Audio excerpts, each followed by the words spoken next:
بسم اللہ الرحمن الرحیم۔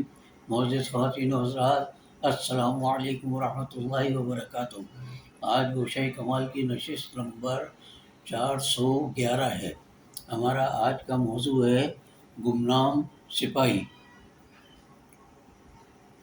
وہ بھی دیگر سپاہیوں کی طرح افغان فوج کا ایک عام سپاہی تھا جو شاہی لشکر کے ساتھ افغانستان کے شہر قندھار سے ہندوستان پہنچا تھا۔ پانی پت کے میدان میں مرہٹوں کو ذلت آمیز شکست سے دوچار کر کے لشکر نے پھر افغانستان کی جانب کوچ کیا۔ قندھار ابھی کچھ فاصلے پر تھا کہ سپہ سالار نے اپنی فوج کو 3 دن تک وہیں رکنے کا حکم دیا۔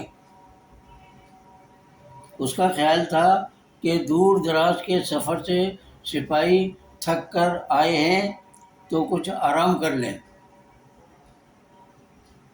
اور پھر تازہ دم ہو کر اپنے گھروں کو واپس جائیں تو ان کے چمکتے دمکتے چہرے دیکھ کر اہل خانہ خوش ہوں گے۔ کافروں سے جہاد کے بعد یہ گمنام سپاہی گھر کے قریب پہنچ کر بیوی بچوں سے جدائی برداشت نہ کر سکا۔ اسے احساس ہی نہ ہوا کہ سپہ سالار کے حکم پر عمل درآمد ایک مسلمان سپاہی کے بنیادی فرائض میں شامل ہے۔ شام کو چپکے سے اس نے اپنا لشکر چھوڑا اور گھر پہنچ گیا۔ اس کی نیت یہ تھی کہ وہ 2 روز اہل عیال کے ساتھ گزار کر واپس اپنے لشکر سے جا ملے گا اور پھر ان کے ساتھ ہی قندھار میں داخل ہو جائے گا۔ گھر پہنچا تو بچے وہاں موجود تھے لیکن بیوی کو غائب پایا۔ فکر و تشویش کی لہریں بے اختیار اس کے ماتھے پر نمودار ہوئیں۔ بچے اسے ایک دم پہچان نہ سکے۔ سپاہی نے پوچھا کہ تمہاری ماں کہاں ہے؟ بچوں نے بتایا کہ وہ قریب ہی پانی بھرنے گئی ہوئی ہے۔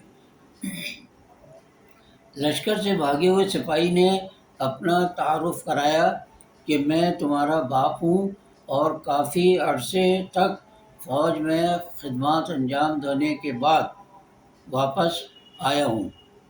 بچے اس سے لپٹ گئے اور اس نے بھی انہیں خوب پیار کیا۔ بیوی پانی بھر کر لوٹی اور اس نے اپنے شوہر کو گھر میں دیکھا تو اس کے چہرے پر خوشی کے بجائے حیرت کے آثار تھے۔ وہ پریشان ہو گئی کہ اس کا شوہر میدان جہاد سے اکیلا کیسے واپس آ گیا۔ لشکر کے بقیہ سپاہی اور ان کا سپہ سالار کہاں ہے؟ ایک مسلمان اور افغان عورت کے ذہن میں اس کے سوا کوئی دوسرا خیال آ ہی نہیں سکتا تھا کہ اللہ کی راہ میں جہاد کے لیے نکلنے والا شخص یا تو شہید ہوگا یا پھر ایک فاتح کی حیثیت سے بڑی شان و شوکت اور اپنے لشکر کے ساتھ شہر میں داخل ہوگا۔ شوہر کی تنہا واپسی نے اسے بڑا مایوس کیا تھا۔ بیوی نے اس سے بڑے تلخ لہجے میں پوچھا، جس لشکر کے ساتھ تم جہاد پر گئے تھے وہ لشکر کہاں ہے؟ اور ہاں، کافروں کے ساتھ جنگ میں مسلمانوں کو فتح ہوئی یا شکست؟ شوہر نے اس کی تلخی کو نظر انداز کرتے ہوئے کہا، ہم نے انہیں شکست فاش دی ہے۔ میرے باقی ساتھی شہر سے باہر کچھ فاصلے پر ٹھہرے ہوئے ہیں۔ ہمارے سپہ سالار کا خیال ہے کہ وہ 3 دن تک آرام کریں اور تر و تازہ ہو کر اپنے گھروں کو واپس لوٹیں۔ میں شہر کے نزدیک پہنچ کر تم لوگوں کی جدائی برداشت نہ کر سکا اور خاموشی سے یہاں چلا آیا۔ بیوی نے کہا، چلو میں تو کسی طرح تمہاری بات پر یقین کر لیتی ہوں، لیکن دوسرے لوگ دیکھیں گے تو کیا کہیں گے؟ وہ کیا کہہ سکتے ہیں؟ 2 روز باقی سپاہی بھی شہر میں داخل ہو جائیں گے۔ اس نے بیوی کو مطمئن کرنے کے لیے کہا۔ بیوی بولی، کہنے والے کی زبان کوئی نہیں پکڑ سکتا۔ ہو سکتا ہے کہ بعض لوگ یہ سمجھیں کہ تم جہاد سے بھاگ کر آ گئے ہو۔ میں اپنے شوہر پر یہ الزام برداشت کرنے کے لیے تیار نہیں ہوں۔ سپاہی نے اسے سمجھایا، نیک وقت، ایک تو میں تم لوگوں کی محبت میں آیا ہوں، دوسرے کسی کو ہمیں کچھ کہنے کا کیا حق پہنچتا ہے؟ پھر 2 روز بعد جب پورا لشکر شہر میں آ جائے گا تو کہنے والوں کی زبانیں خود ہی بند ہو جائیں گی۔ کچھ بھی کہو، یہ شاہی حکم کی خلاف ورزی بھی تو ہے۔ بیوی نے ایک اور دلیل دی۔ بیوی کی جلی کٹی باتیں سچی اور کھری تھیں، لیکن یہ سن کر افغان سپاہی کو جوش آ گیا اور وہ پیر پٹکتا ہوا گھر سے نکل گیا۔ لشکر میں پہنچتے ہی اسے گرفتار کر لیا گیا۔ الزام یہ تھا کہ اس نے سپہ سالار کی حکم عدولی کی تھی۔ بادشاہ کے سامنے پیشی ہوئی اور اسے صفائی کا موقع دیا گیا تو اس نے سارا ماجرا سچ سچ بیان کر دیا۔ بادشاہ کو اس کی راست گوئی پسند آئی اور اس کا جرم معاف کر دیا گیا۔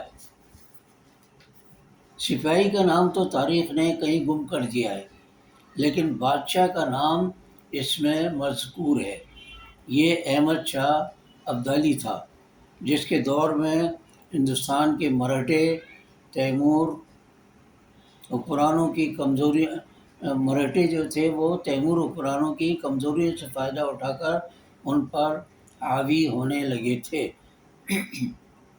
اور خدشہ تھا کہ ہندوستان سے مسلمانوں کا نام و نشان ہی نہ مٹ جائے۔ افغانستان کے حاکم احمد شاہ ابدالی کو ان حالات کی خبر ہوئی تو اس نے مراٹھوں کی سرکوبی کے لیے ہندوستان پر حملہ کر دیا اور پانی پت کے میدان میں مراٹھوں کو عبرتناک شکست دی۔ انہیں مغلوب و رسوا کر کے احمد شاہ ابدالی کی وطن واپسی ہوئی۔ یہ 1174 ہجری کا واقعہ ہے، یعنی سن 1174۔ انگریزی میں اس لیے دہراتا ہوں کہ آج کی جو نوجوان نسل ہے وہ اردو ہندسوں سے واقف ہی نہیں۔ اس زمانے میں مسلمانوں کا حکمران عام طور پر فوج کا سپہ سالار ہوتا تھا۔ مسلمانوں کی فوج جذبہ جہاد سے سرشار ہو کر اس کے پرچم تلے جنگوں میں شریک ہوتی تھی۔ احمد شاہ ابدالی کو اپنے سپاہی کی زبانی اس کی بیگم کا حال معلوم ہوا تو اس کا سر فخر سے بلند ہو گیا۔ قندھار میں داخل ہوتے ہی احمد شاہ ابدالی نے حکم دیا کہ وطن کی اس غیور بیٹی کو کاریز کا انعام دیا جائے۔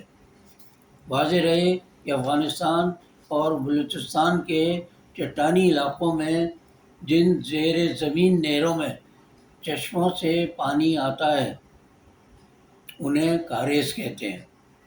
ان کی قدر و قیمت پانی کو ترسے ہوئے ایسے خطوں کے لوگ ہی جانتے ہیں۔ قندھار سے مشرق کی جانب 16-17 کلومیٹر کے فاصلے پر کاریز عینو کے نام سے یہ نہر آج بھی اس گمنام سپاہی کی بیوی عینو کی یاد دلاتی ہے۔ آج کی نشست میں اتنا ہی۔ انشاءاللہ آئندہ کسی نشست میں کسی اور موضوع کے ساتھ آپ کی خدمت میں حاضر ہوں گے۔ باقی بشرط زندگی باقی۔